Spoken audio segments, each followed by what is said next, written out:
धुळ्यात आरक्षित ओपन जागेवर अनधिकृत रुग्णालयाचे बांधकाम, नागरिकांचा तीव्र विरोध, ऑडिटची मागणी। धुळे शहरातील 40गाव रोड परिसरातील सर्वे नंबर 451 यामधील आयशा आणि समर्थ कॉलनी येथील आरक्षित ओपन जागेवर सुरू असलेल्या रुग्णालय बांधकामावरून मोठा वाद निर्माण झाला आहे। या जागेवर 5 ते 6 लाख लिटर क्षमतेची पाण्याची टाकी असून सुरक्षेचे कोणतेही नियम न पाळता आणि स्थानिक नागरिकांची परवानगी न घेता हे बांधकाम केले जात असल्याचा गंभीर आरोप स्थानिकांनी केला। विशेष म्हणजे नागरिकांसाठी व मुलांच्या खेळासाठी तयार करण्यात आलेला जॉगिंग ट्रॅक तोडून त्यावर अतिक्रमण करत पायऱ्या आणि बांधकाम उभारण्यात आले आहे। पाण्याची टाकी आणि रुग्णालय या दोन्ही वस्तू अत्यंत जवळ असल्याने भविष्यात अग्निसुरक्षा व इतर सुरक्षिततेचा मोठा धोका निर्माण होऊ शकतो, असे रहिवाशांचे म्हणणे आहे। या प्रकरणी धुळे महानगरपालिकेच्या आयुक्तांकडे अधिकृत निवेदन सादर करण्यात आले असून रुग्णालयाचे बांधकाम तात्काळ थांबवून या बांधकामाचे, पाण्याच्या टाकीचे स्ट्रक्चर, टेक्निकल, क्वालिटी आणि सेफ्टी ऑडिट करण्याची मागणी स्थानिक नागरिक सय्यद व इतर रहिवाशांनी केली आहे।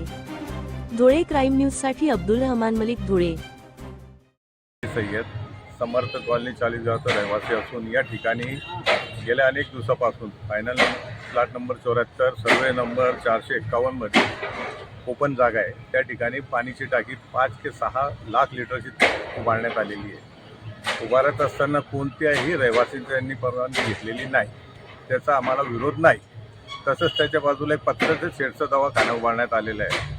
फक्त ते पाण्याची टाकी आणि पत्र्याच्या शेडचा दवाखान्याचं अंतर 5-6 फुटाचं आहे, त्याला कुठलाही सेफ्टी प्रिकॉशन दिलेलं नाही।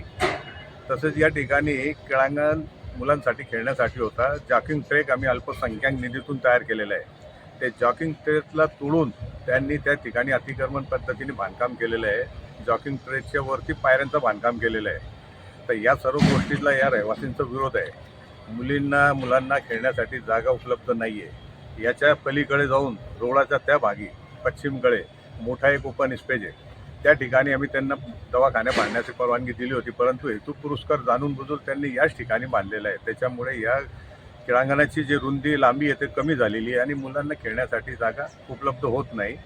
तरी आमचा सर्वांचा या बांधकामाला विरोध आहे आणि ते ट्रॅकवर जे पायऱ्या बांधलेल्या आहेत ते त्वरित तोडण्यात यावे आणि पाण्याच्या टाकीची आणि दवाखान्याची याचा ऑडिट व्हायला पाहिजे आणि याचा एस्टिमेट आणि वर्क ऑर्डर या सर्व रहिवासींना दिलं पाहिजे, अशी आमची सर्वांच्या समर्थ कॉलनी आयशानगरच्या रहिवासींकडून मागणी आहे।